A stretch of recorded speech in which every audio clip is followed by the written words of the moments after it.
8장 9절 사람이 귀를 돌이키고 율법을 듣지 아니하면 그의 기도도 가증하니라. 잠언 1장 22절 너희 어리석은 자들은 어리석음을 좋아하며 거만한 자들은 거만을 기뻐하며 미련한 자들은 지식을 미워하나니 어느 때까지 하겠느냐. 나의 책망을 듣고 돌이키라. 보라, 내가 나의 신을 너희에게 부어주며 나의 말을 너희에게 보이리라. 내가 부를지라도 너희가 듣기 싫어하였고 내가 손을 펼지라도 돌아보는 자가 없었고 도리어 나의 모든 교훈을 멸시하며 나의 책망을 받지 아니하였은즉 너희가 재앙을 만날 때 내가 웃을 것이며 너희에게 두려움이 임할 때 내가 비웃으리라. 너희의 두려움이 강풍같이 임하겠고 너희의 재앙이 폭풍같이 이르겠고 너희에게 근심과 슬픔이 임하리니 그때 너희가 나를 부르리라. 그래도 내가 대답하지 아니하겠고 부지런히 나를 찾으리라. 그래도 나를 만나지 못하리라. 대저 너희가 지식을 미워하며 여호와 경외하기를 즐거워하지 아니하며 나의 교훈을 받지 아니하고 나의 모든 책망을 없인 여겼음이니라. 오늘은요, 지난주에 이어서 하나님께서 당신의 기도를 거부하는 이유, 그 두 번째 시간을 갖고자 합니다. 하나님께서 우리의 기도를 거부하는 이유가 무엇일까에 대해서 우리는 지난주 시간에 나누었습니다. 이에 연결해서 오늘 두 번째 시간을 살피는데 잠언 28장 9절을 계속 참고하면서 살펴보겠습니다. 그리고 잠언 1장 22절에서 30절 말씀입니다. 오늘 본문 잠언 28장 9절에서 사람이 귀를 돌이키고 율법을 듣지 아니하면 그의 기도가 가증하다라고 말합니다. 율법을 듣지 아니한다는 것은요, 하나님의 말씀인 율법책을 읽지 않았다는 뜻도 있지만 잠언서 문맥과 당시 시대적 사항을 고려할 때는요, 하나님의 말씀 율법책 자체를 읽지 않았기 때문이 아니라 하나님의 말씀을 증거하는 선지자들의 말과 하나님께서 보내신 의인들의 말에 귀를 기울이지 않았다는 것입니다. 당시에는 성경책이 없었을 거 아니에요. 물론 부자들은 좀 가지고 있었겠지만 대부분의 사람들은 없다는 것입니다. 그래서 이러한 관점 속에서 우리가 살펴봅니다. 그래서 율법책 자체를 읽지 않았기 때문이 아니라 하나님의 말씀을 증거하신 선지자의 말과 하나님께서 보내신 의인들의 말을 듣지 않았다라고 볼 수 있습니다. 하나님의 말씀을 증거하는 선지자의 말과 하나님께 보내신 의인들의 말을 귀 기울이지 않았다는 것을 뭘로 표현했어요? 너희가 율법을 듣지 아니했다라고 표현하고 있다는 것입니다. 율법을 듣지 않았다 이렇게 표현하는 거죠. 일반적으로 우리가 그런 거죠. 하나님께서 갑작스럽게 하늘에서 음성이 짜잔 하고 내려왔는데 그 음성을 안 들었다 이렇게 이해하는 사람 아무도 없어요. 그런데 자칫 이 말을 단순하게 보는 사람도 있다는 것입니다. 율법을 듣지 아니했다. 단순하게 성경책 안 봤나? 이렇게 생각할 수도 있고 단순하게 그 선지자의 하는 말을 듣지 않았나? 이렇게 볼 수 있지만 그보다 더 깊은 의미를 설명하고 있는 것 같습니다. 선지자와 의인들을 통해 증거되는 주의 교훈과 책망을 받지 않았다라는 뜻으로 오늘 잠언 1장에서도 이야기하고 있습니다. 그들은 단순히 하나님이 이래라 저래라 했던 것에 대해서 듣지 않았다는 것이 아니라 바로 선지자와 의인들이 구체적으로 어떻게 행해야 될 것을 말해 주었다는 것입니다. 그러니까 선지자와 의인들이 하나님이 이랬다 하더라, 하나님이 저랬다 하더라 이렇게 말을 했어요. 그걸 안 들었다 이런 뜻이 아니에요. 그보다 좀 더 심각하다는 거예요. 구체적으로 어떻게 행해야 될 것을 말해 줬다는 것입니다. 그것이 대부분 이제 선지서들을 읽어보면 그런 내용들이 나오죠. 구체적으로 이야기를 하고 있다는 것입니다. 그런데 그들이 귀를 막고 듣기 싫어하더라는 것입니다. 우리 그런 거 있죠. 목사님이 설교할 때는 들어요. 근데 목사님이 끝나고 나서 그냥 평이하게 이야기하는 말들은 안 들으려고 한다는 것입니다. 길을 막으려고 하는 거죠. 그리고 거기에 다툼을 일으키려고 한다는 것입니다. 그리고 거기에 함께 논쟁을 만들려고 한다는 것입니다. 제가 예전에 나이가 그때는 좀 더 어렸습니다. 많이 어렸는데요. 30대쯤 됐을 거예요. 제가 말씀을 증거하고 한 2시간에서 많게는 3시간 정도를 성경을 강의를 하고 있으면 사람들이 저하고는 이제 이야기할 기회가 없겠죠. 저만 계속해서 강의를 딜리버리를 하기 때문에요. 그러니까 제 말에 대해서 다 네, 아멘 하고 이제 받아들이면서 막 집중해서 듣습니다. 그리고 난 후에 어느 평일날에 그분들을 똑같이 만나요. 다른 평일날 평범하게 만나요. 근데 어떤 사람들은요, 똑같은 어떤 상황에서 그런 이야기를 해주면 어떤 것들 이렇게 하세요, 저렇게 하세요라고 제가 조언을 해주면 그 말에 대해서 뭐라 합니까? 거슬리는 말을 서로 하는 거죠. 거슬린다. 어떻게 말해야 되죠? 듣기 싫어한다는 것입니다. 그리고 자신의 의견들을 계속 내세우는 거죠. 자신들의 의견을 내세우는 거죠. 이것을 옆에서 지켜보고 있던 사람이 저에게 이랬습니다. 차라리 설교만 하는 게 좋을 것 같아요. 그런 교훈을 하니까 계속 분쟁을 일이 나타날 수 있으니까 또 사람들이 듣기 싫어라 하니까 차라리 설교만 하는 게 좋을 것 같아요. 라고 하더라고요.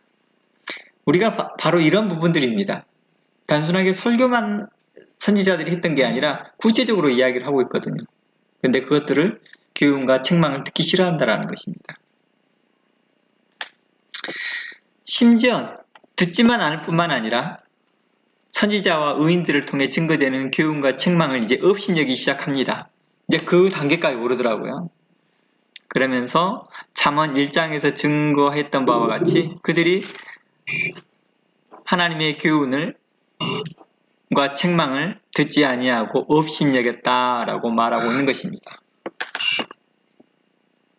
그러므로 하나님께서 자신이 보낸 선지자와 의인들을 업신여길 뿐만 아니라 그들을 통해 증거되는 주의 말씀을 듣지 아니하기에 그들에게 이제 어떤 일이 발생된다고 했어요? 근심과 슬픔과 재앙이 폭풍같이 임할 것이다 라고 말했다는 것입니다. 그리고 그 재앙 때에 그들이 하나님을 부를지라도 응답지 아니하겠다라고 말합니다. 왜냐하면 그들의 기도가 가증하기 때문이다 라고 말합니다. 왜 그들의 기도가 가증할까요? 왜 그들이 회개가 가증할까요? 왜 그들의 간구가 가증할까요? 왜 그들의 부르짖음이 가증할까요? 우리는 이 질문에 대해서 우리는 더 추적해서 성경을 통해서 알아보려고 합니다. 왜 하나님은 그들의 기도를 가증히 여기며 왜 그들의 회개조차도 하나님께서 가증히 여기며 그들의 간구와 부르짖음에 그 환난 가운데에서 부르짖고 또 그 어려움 가운데에서 재앙 가운데에서 슬픔 가운데에서 근심 가운데에서 부르짖을 때 왜 하나님은 그들을 긍휼히 여기지 아니하시고 도리어 가증히 여겼을까요? 바로 그들의 내용들을 보면 잠언 28장 9절에 보면 그 내용들을 좀 짐작할 만한 내용들을 나옵니다. 잠언 28장 9절 보니까 뭐라고 그래요? 너희 기도도 가증하니라. 율법을 듣지 아니하면 그의 기도도 가증하니라. 좀 말이 자세히 읽어보면요. 좀 특이한 표현을 했습니다. 기도가 가증하니라 라고 표현하지 않고 기도는 가증하니라 이렇게 표현하지 아니하고 기도도 가증하니라 라고 말합니다. 다시 말해서 무슨 말이에요? 기도 또한 가증하다 라는 뜻입니다. 기도 또한 가증하다. 그러니까 또한이란 뜻이에요. 기도도 가증하다라는 것입니다. 즉 이 말은 뭐냐면 그들의 기도하고 있는 태도에서를 말하는 것이 아니라 기도의 내용을 말하는 것이 아니라 그 먼저 되어진 어떤 선제적 태도 때문에 말하고 있는 것입니다. 즉 율법을 듣지 아니하려는 선제적 태도가 가증한 것을 말해주는 거죠. 그러니까 율법을 듣지 아니하려는 그런 선제적 태도가 가증하기 때문에 그 가증한 태도에서 나오는 기도 또한 가증하다라는 뜻입니다. 기도도 가증하니라 이 말은. 이해됐죠? 그러니까 좀 쉽게 이해하면 그의 기도 또한 가증하니라 이 말입니다. 그의 기도 또한 가증하니라. 그래서 주께서 보내신 선지자와 의인들에 대한 그들의 어리석은 태도, 교만한 태도, 악한 태도를 하나님께서 미워하신다는 것입니다.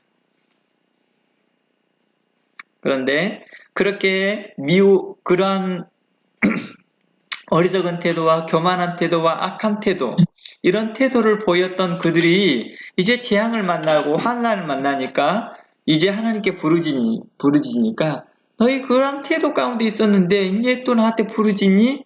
내 너희 기도 안 듣고 싶어 이렇게 하고 있는 거예요. 시편은 이렇게 증거합니다. 시편 66편 18절을 한번 볼게요. 시편 66편 18절을 보면 내가 내 마음에 죄악을 품으면 주께서 듣지 아니하시리라 라고 말합니다. 다윗이 이렇게 말합니다. 내 마음에 죄악을 품으면 주께서 듣지 않으신대요. 그러니까 기도의 내용보다도 기도하는 그 삶의 사람의 태도를 이야기를 하고 있는 것 같습니다. 그 마음가짐을 이야기하고 있는 것 같습니다. 그래서 시편 66편 18절의 말씀을 자세히 우리가 살펴보면 마음에 죄악을 품으면, 마음에 악한 마음을 가지면, 마음에 교만한 마음을 가지면 뭐 이러한 것이죠. 그러면 듣지 않겠다라는 것입니다. 여기서 마음에 죄악을 품었다는 것을 오늘 잠언서에 연결해서 쓰면 바로 너희가 율법에 어떻게 있는 거예요? 듣지 아니하는 태도죠. 멸시하고 무시하는 태도였던 걸 볼 수 있습니다. 만일 하나님의 말씀을 증거하는 자들에게 대하여 죄악된 마음, 곧 거짓된 마음, 교만한 마음, 무시하는 마음, 조롱하는 마음을 품는 자들에게 대하여 그들의 기도를 듣지 아니하겠다라고 하는 것입니다. 우리 이러한 부분들을 생각해 봐야 돼요. 우리 주변에서 목사님에 대해서 험담하기를 좋아하는 사람들은요, 가까이 하지 않는 게 좋아요. 그렇지 않을까요? 어떤 객관적인 그들의 가지고 있는 성경적 어떤 근거를 가지고, 그 신학적 근거를 가지고 그걸 가지고 이야기하지 않는 이상은 하지 않는 게 좋다는 거죠. 그래서 제가 여러 성도들에게 많은 이런 말들을 많이 했죠. 목회자의 비방하는 소리는 목회자가 하게 하라. 여러분들이 하지 말고. 이건 단순한 원리예요. 단순한 원리. 전에도 말했지만 거기에 평가할 만한 준한 사람이 평가하는 게 좋다 이겁니다. 거의 같은 종사자 업계에 있는 사람들이 하는 게 좋다는 것입니다. 그런 것들이 사회에서 통용되고 있다는 것입니다. 사회에서. 그래서 이러한 부분들을 좀 더 생각해보고 우리가 해봤으면 좋겠다라는 것입니다. 그래서 성경에서 이와 같은 맥락이 잠언 21장 27절 말씀에 보면 이런 말이 나왔어요. 잠언 21장 27절 말씀에 악인의 재물은 본래 가증하거든 참으며 악한 뜻으로 드리는 것은 가능하겠느냐라는 것입니다. 악인의 재물은 원래 가증해요. 근데 악한 뜻으로 드리는 거 어떠겠느냐? 악인 자체가 뭐예요? 하나님께서 기뻐하지 않은 사람이죠. 근데 그 악인이 가져온 재물은 어떨까요? 당연히 안 기뻐하겠죠. 바로 이런 것입니다. 마음에 악한 마음을 갖고 있어요. 또 평소에 하나님 말씀에 대해서 어떻게 해요? 설교 시간에 잠잠히 들어요. 그러나 그 목회자가 개인적으로 했던 말들이나 아니면 개인적으로 그에게 교훈했고 개인적으로 책망했고 개인적으로 뭘 했던 것들에 대해서는 뭘 해요? 불만을 삼아요. 물론 설교에서도 계속 불만을 삼는 사람들이 많습니다. 그런 사람들의 기도는 하나님께서 안 받으신대요. 우리 주변에도 그러잖아요. 계속 목사님에 대해서 불평하는 사람들. 그런 사람들에 대해서 우리를 좀 더 멀리하는 것이 필요하더라는 것입니다.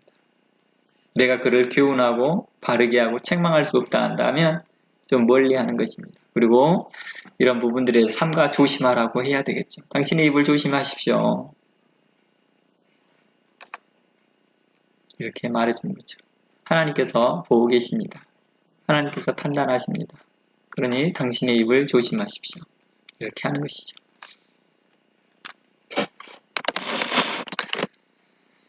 그들에게 은혜의 때를 허락하셨고요.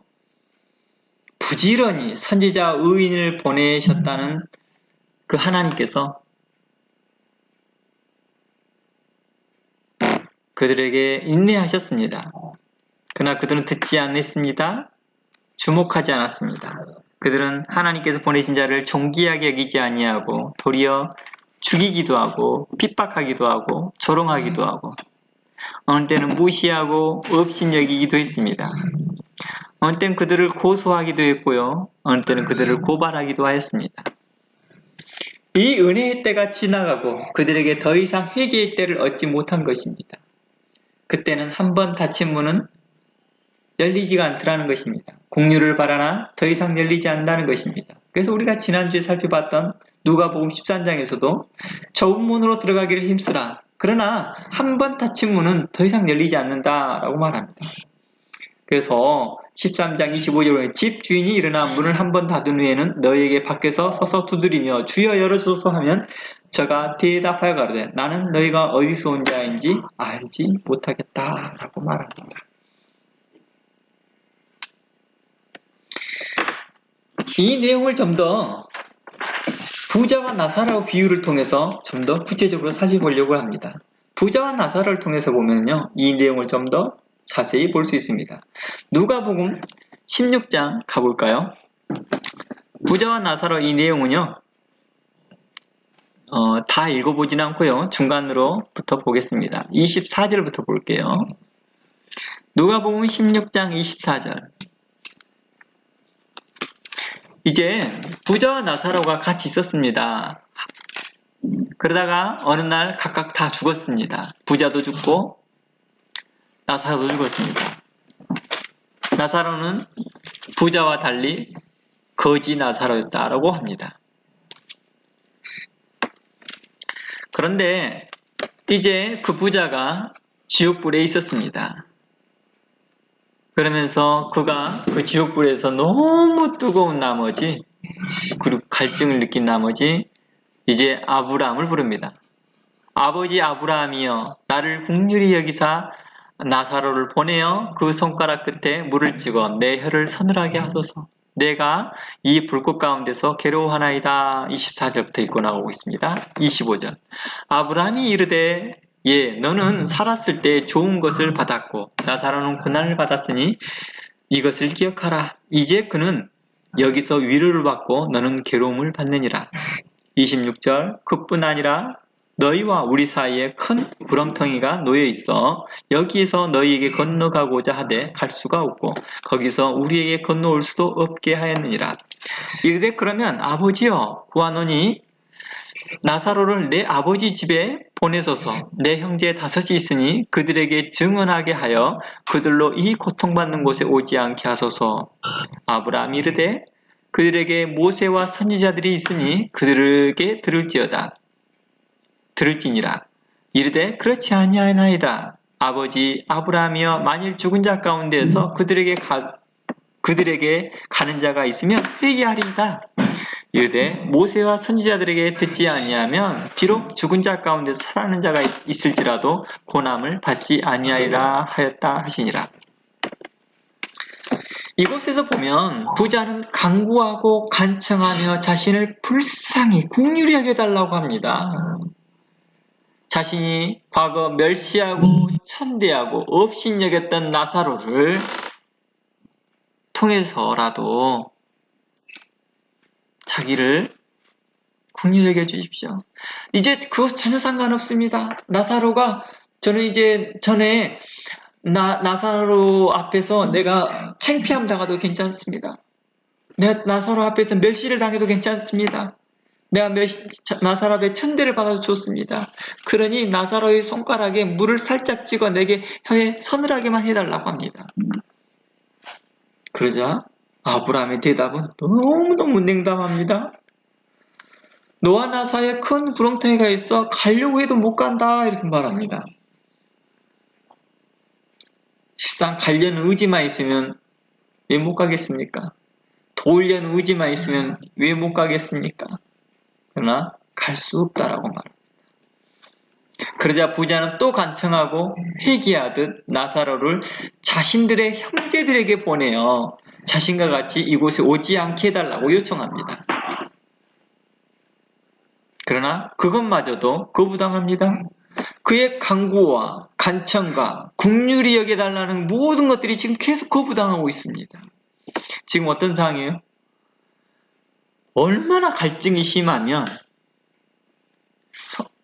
손가락에 물 한 방울이라도 물이라도 적셔서 날 떨어뜨려 주십시오 라고 할까요? 그의 고통을 표현하는 거겠죠. 얼마나 고통이 심한지를요. 그러면서 이렇게 말합니다. 제가 회개하오니 저를 불쌍히 여겨 주십시오. 그것도 안 된다 하면 내 형제들이 이곳에 오지 않게 하옵소서. 그들이 나사로가 살아나서 오면 그들이 회개할 겁니다. 이렇게 말합니다. 그러자 아브라함은 이렇게 말합니다. 죽은 자가 부활하여 가면 그들이 회개할 것이라 했지만 아브라함은 의인과 선지자들에게 현재 은혜의 때에 의인과 선지자들의 교훈과 책망을 현재 듣지 아니하면 비록 죽은 자 가운데 살아난 자가 있다 할지라도 고난을 받지 아니할 것이다 라고 말하는 것입니다. 뭘 말하고 있어요? 바로 의인과 선지자들의 교훈과 책망을 현재 듣지 아니하면 죽은 자가 살아나도 아무 소용이 없다는 것입니다.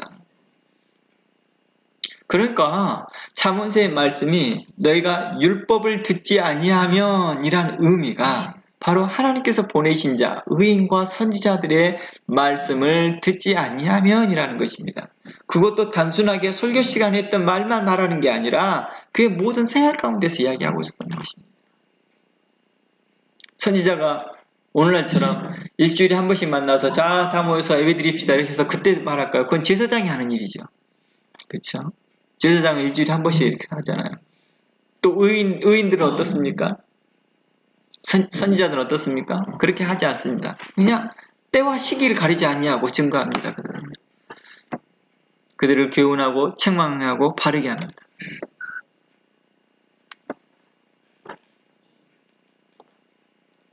물론 우리가 어떤 일들이 있어서 우리가 어떤 공적인 자리를 함께 모아서 이렇게 하지만 많은 설교자들이 대부분의 설교자들이 그렇게 말합니다. 설교의 수준을 높일 수도 없고 낮출 수도 없다. 그러니까 자기가 가지고 있는 예를 들어서 목회자들마다 각자의 수준이 다 다를 거 아니에요. 각자 다 다르고 다 똑같진 않을 거 아닙니까? 어떤 사람은 교수적인 수준을 가지고 있는 사람도 있고 어떤 사람은 박사 수준도 가지고 있는 사람도 있고 어느 사람은 그러지 못한 사람도 있을 거 아닙니까? 그런데 자기가 가지고 있는 1부터 10사람의 목회자가 있다면 10사람마다 모두 다 믿음의 수준이나 또 역량이 다 다를 수는 있겠지만은 자기 위치에서 최고 것을 전달하려고 그래요. 그런데 대중 앞에서 이것을 어느 수준에 해야 될까 할 때 항상 중간을 맞춘다고 합니다. 너무 어렵게도 안 하고 너무 쉽게도 안 하고 중간을 맞추려고 한다고 합니다. 대부분의 설교자들이 이렇게 말을 해요. 자기 수준에서. 그러니까 주일 설교 가운데에서나 어떤 공적인 설교 가운데서는 어때요? 충분하지 않다는 것을 설명하고 있는 거예요. 그러니까 제사장들이나 그 제사를 집행하는 사람들은 그렇게 할 수 있지는 모르겠지만 선지자나 의인들은 그러지 않았습니다. 그래서 과거의 성전에서도요. 주일 안식일에 예배를 끝나거나 유월절에 행사가 끝나고 나면 뭘 합니까? 성전에서도 각각 흩어져서 그들의 랍비들에게 의해서 또 말씀을 배웠거든요. 그러니까 하루 종일 말씀을 배웠거든요. 예배라는 하나의 공식 행사가 있어요. 그 행사가 끝나고 나면 또 각자 흩어져서 애들 반, 어른 반 다 흩어져서 여러 가지 모의 형태로 렉처를 들었다는 것입니다. 그러면서 구체적으로 하나님의 말씀을 들었고요. 그때 당시에.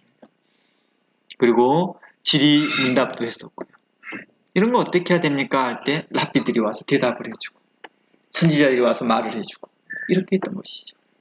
바로 이러한 이야기를 하고 있는 거예요. 지금. 설교 시간에 길을 막고 있었습니다. 설교 시간에 참 졸았습니다. 이것은요. 심지어 평소에 말을 얼마나 안 들으면 이럴까라는 것입니다. 평소에도 그 목회자에 대한 설교를 얼마나 집중하지 않으면, 그러니까 평소에 집중하지 않으면 설교 시간에도 졸고 설교 시간에도 딴짓하고 설교 시간에서도 계속해서 다른 걸 할까 이렇게 생각한다는 거예요. 그 짧은 시간 안에. 실상 설교하는 시간이 보통 공적인 예배에서 많이 설교를 하시는 분이 1시간이에요. 많이 설교를 하시는 분들이 1시간 이내에 다 끝나요, 설교가. 근데 그걸 집중을 못해요, 사람들이. 짧으신 분들은 20분 정도 하거든요. 그걸 집중을 못하거든요. 그러니까 얼른 보기에 내가 그걸 듣지 않았나? 라고 생각하지만 실상 모든 일반적인 삶에서 그렇게 말하고 있다는 것입니다. 일반적인 삶에서 하나님의 부르시는 목회자들이 또 선지자들이 의인들이 말을 하였는데 그것을 안 들었다라는 것입니다. 그걸 업신여겼다. 그러니까 안 듣고 업신여겼다라고 하는 것은 뭐예요? 너의 교훈과 책망을 듣고도 뭐했도다? 업신여겼도다. 오늘 지금 계속 잠언 1장을 통해서 계속 이야기를 꺼내고 있는 거죠. 너희가 하나님을 경외하기를 싫어하였고 나의 교훈을 받지 아니며 나의 모든 책망을 업신여겼다. 그러니 너희가 나를 부지런히 나를 찾아도 나를 만나지 못할 것이고 너희가 나를 부지런히 부를지라도 내가 대답하지 않겠다. 너희에게 폭풍같이 강풍같이 두려움과 재앙이 임할 때에 내가 너희에게 뭐하리라? 비웃을 것이다. 라고 말하고 있다는 것입니다. 마치 아브라함은요. 부자가 그 구렁텅이에서 불을 짓고 있을 때요. 마치 비웃듯이 이야기하고 있는 것이죠. 너 생각해봐라. 너는 세상에 잘 먹고 잘 살았지 않았느냐? 라고 하면서 아예 도와줄 마음조차 안 듭니다. 어떨까요? 호스라도 돼서라도 물이라도 떨어뜨려 줘야 되지 않았을까요? 전혀 할 의지를 안 보인다는 것입니다. 해서도 안 되겠고 하나님의 그 강한, 그 엄중한 뭐가 있기 때문에 하나님께서 그 심판 때문이겠죠.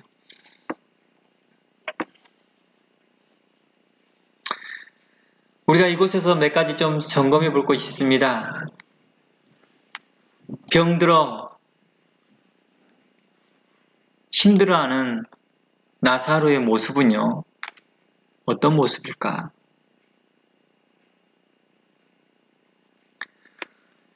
당시에 부자와 같은 자는 어떤 사람들일까?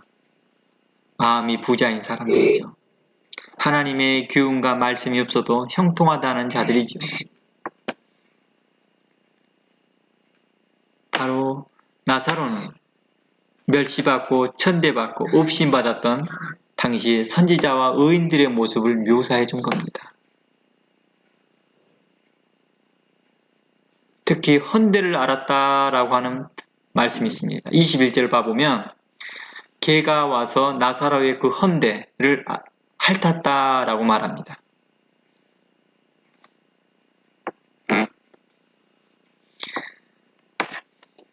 뭘 의미할까?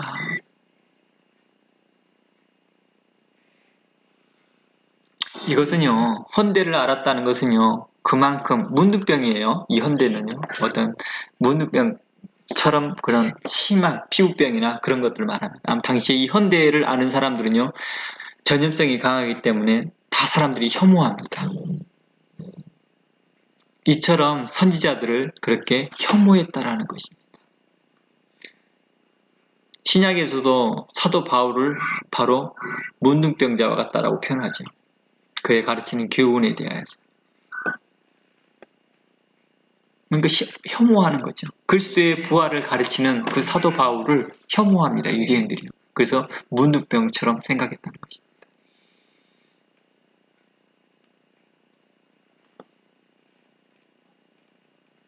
목회자가 어디를 가든지 목회자의 모습이 나오는 거죠.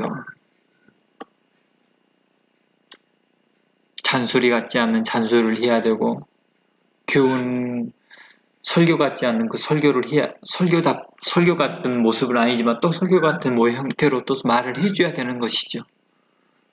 근데 그걸 혐오하는 거죠. 싫어하는 거죠. 목사님, 설교 시간에만 설교하세요. 다른 사람들이 당신을 업신여기고, 다른 사람들이 당신과의 대화하면서 당신의 말과 논쟁을 벌리니 차라리 설교 시간만 하세요. 그 사람들이 그러면 설교 시간에는 끄덕끄덕 들을까요? 그렇지 않다는 것입니다. 그만큼 무시하고 멸시하는 모습들을 이야기하고 있는 거죠.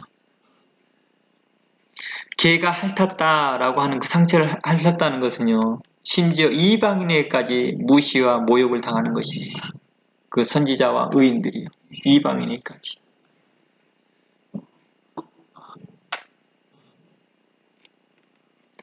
하나님께서 왜 당신의 기도를 거부하는지 이유를, 왜 하나님께서 내 기도를 거부하는지를 한번 돌아본다 하면, 혹시 내 삶 가운데 이러한 모습이 있지 않았는가 한번 생각해 봐야 된다는 것입니다.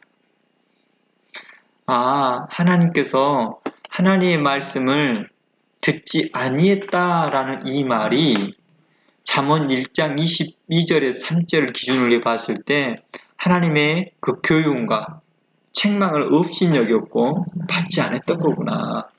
그것은 단순하게 설교 시간의 것만 말하는 것이 아니라 설교 시간 이외에도 선지자들이 제사 드리는 그 시간만이 아니라 이 삶 가운데서 선지자들은 이야기했고 의인들은 삶 가운데서 계속 이야기했던 것을 듣지 않았구나. 그들의 교훈을 받지 않았구나. 그 잠언서에 보면 나중에 그러죠. 그 한 아들이 후회하면서 내가 그때 왜 아비의 교훈을 멸시하였고 그때 내가 왜 어미의 교훈을 받지 아니하였던 거. 내가 그때 왜 아비의 책망을 받지 아니하고 어미의 책망을 듣지 아니하였고 이렇게 이제 후회하는 때가 오더라는 것이죠. 그들이 우리가 잠언서를 보면 뭐예요? 그들이 하나님이 없어도 형통하다는 자들이 있었다는 거예요.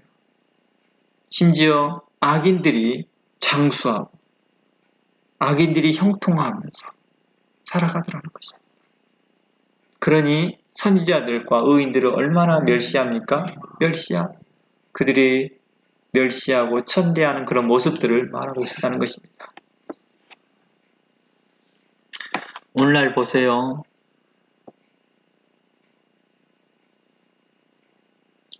오늘날 성도들이 목회자를 대하는 태도를 보면 쉽게 우리는 알 수 있다는 것입니다. 마지막 때가 이런 거구나.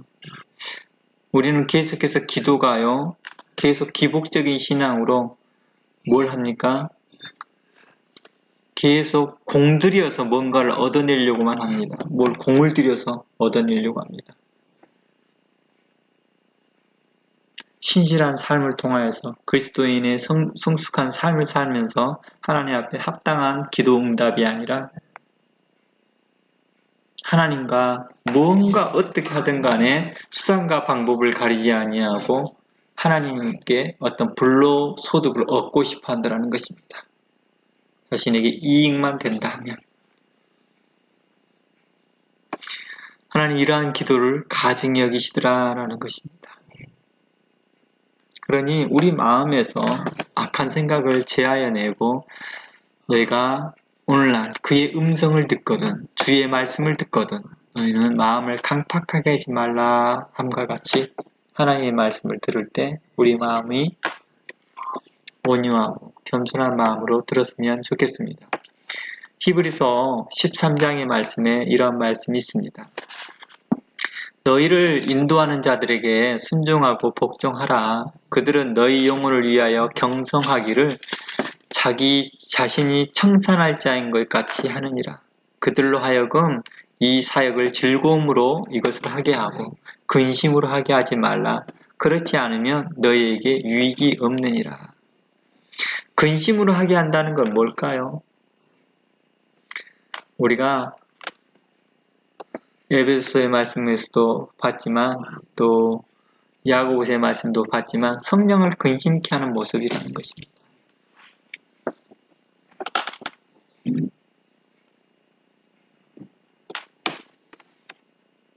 사도 바울이 사도행전에 이렇게 말합니다. 내가 밤낮 쉬지 않고 눈물로 각 사람을 훈계하던 것을 기억해라. 그런데 너희가 또다시 떠나고 너희가 또다시 배반하고 그러고 있느냐. 당시에 사도 바울의 이렇게 3년 반 동안 말씀을 가리키고 눈물로 각 사람을 훈계했는데요. 또 사도 바울의 사도권을 가지고 지적질을 하면서 또 사도 바울의 또 사례비 문제 가지고 또 그렇게 하고 또 사도 바울에 대한 또 교훈에 대해서 말을 하면서 궁시렁궁시렁 하니까 사도 바울이 이런 말을 합니다. 그래서 우리에게 이렇게 말합니다. 하나님께서 이사야서 말씀에 내가 종일 종야 파수꾼을 세워서 잠잠치 않게 하였느니라. 성벽의 위에 파수꾼을 세웠다라는 말은 하나님께서 끊이지 아니하고 의인과 선지자를 보냈다라는 것입니다. 그런데 너희가 듣지 아니하였도다 라고 하는 것이죠. 어느 때는 너희들이 그들을 죽이고 어느 때는 그들을 십자가에 못 박고 어느 때는 그들을 못 박고 멸시하며 무시하였도다. 그러니 너희가 기도한들 내가 하나님들 간합하겠느냐라고 말합니다.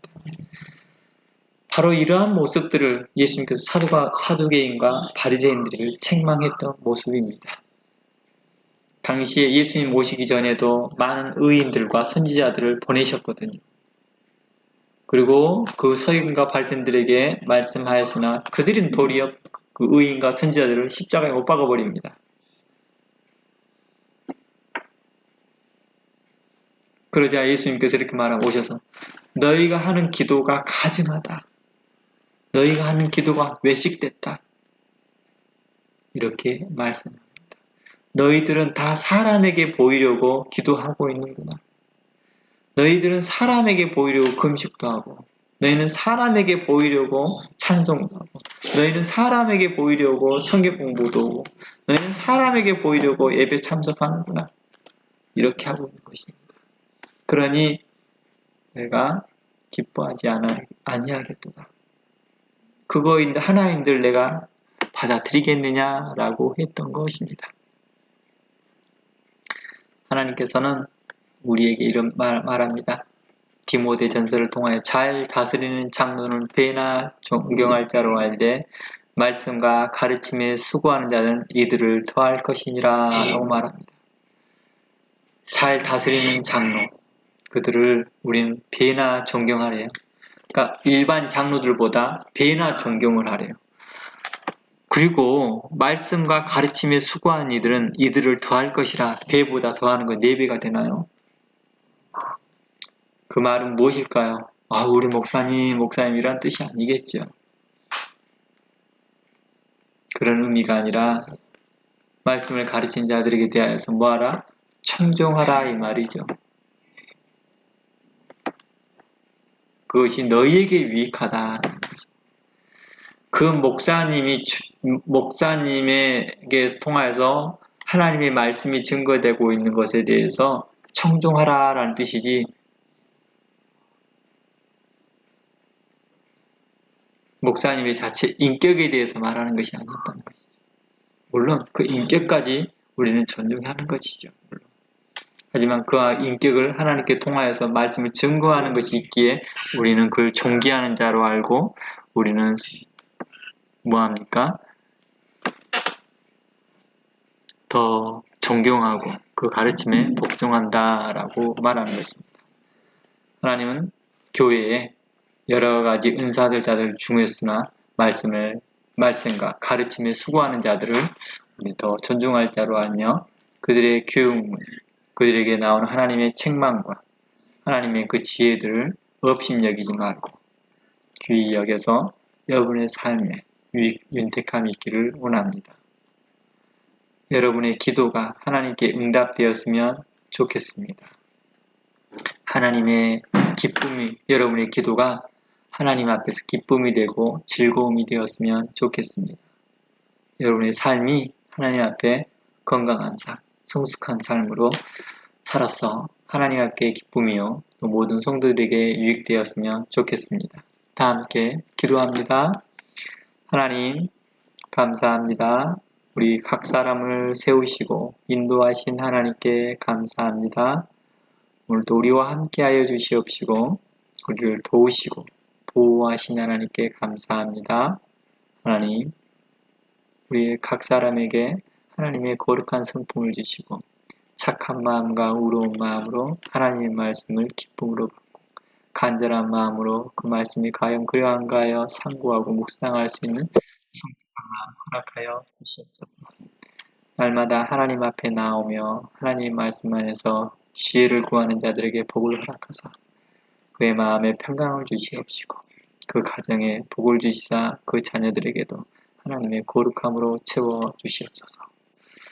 어려운 일로 낙심당하지 않도록 하나님께서 보호하시고 그 영혼에 기름 부으사 하나님의 거룩함으로 충만함을 얻게 하여 주시옵소서. 우리의 기도와 우리의 마음의 묵상이 주님께 연락되기를 구하며 우리 삶이 하나님 앞에 믿음으로 행할 수 있도록 항상 붙들어 주시옵소서. 우리와 함께 하신 하나님께 감사드리며 예수 그리스도 이름으로 기도합니다. 아멘.